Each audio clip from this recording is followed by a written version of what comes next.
మెడ్ plus లో అదే medicine అదే క్వాలిటీ, మార్కెటింగ్ డిస్ట్రిబ్యూషన్ ఇంకోటి అంటూ వీళ్ళకి అదనపు ఛార్జీలు ఉండవు. అందువల్లే 50 to 80% డిస్కౌంట్ లో మనకు అందిస్తున్నారు.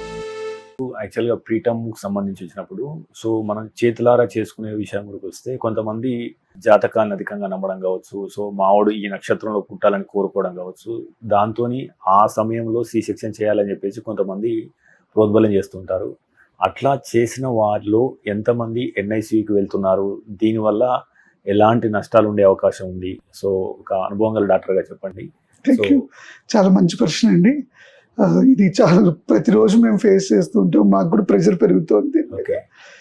మనకి అర్థం చేసుకోవాల్సింది ఏంటంటే, మనకి 40 వారాలు నిండితే ఫుల్ బేబీకి నార్మల్గా ఇది అవుతుంది.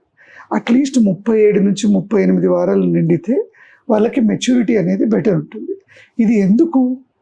బేసికలీ మనలో ఉన్న అవయవాలు ఏవైతే లంగ్స్ కానీ, హార్ట్ కానీ, మిగతా డైజెస్టివ్ సిస్టమ్ కానీ, అవి ఆ 37-38 వారాలు దాటిన తర్వాతనే మనకి కంప్లీట్ మెచ్యూరిటీ అనేది వస్తుంది. మేము చేసిన రీసెర్చ్లో కూడాను ఈ లేట్ ప్రీటమ్స్, ఎస్పెషల్లీ మీరు చెప్తున్న రిస్క్ అంటే మేము 38 దాటిన తర్వాతనే మేము ప్రిఫర్ చేస్తాం డెలివరీకి. ఎందుకంటే అప్పటికి కంప్లీట్ మెచ్యూరిటీ వస్తుంది, అడ్మిషన్ రిస్క్ అనేది ఎన్ఐసిలో చాలా తగ్గిపోతుంది.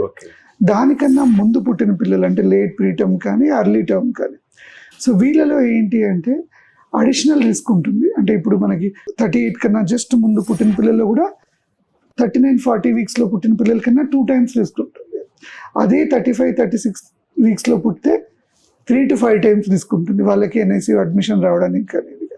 సో మెయిన్ ఎన్ఐసియు అడ్మిషన్ కూడా ఎందుకు వస్తుంది?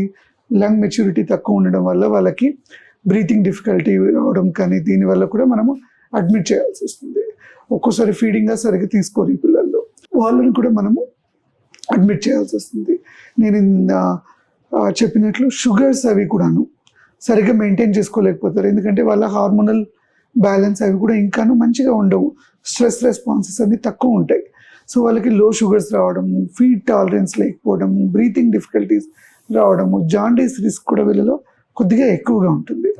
మా సజెషన్ ఏంటి అంటే, అట్లీస్ట్ 38 వారాలు దాటిన తర్వాత మీరు మీ గైనకాలజిస్ట్తో మాట్లాడి ఎప్పుడు బెటర్ ఉంటుంది, ఒకవేళ ఎలెక్టివ్ వెళ్ళాలి అంటే.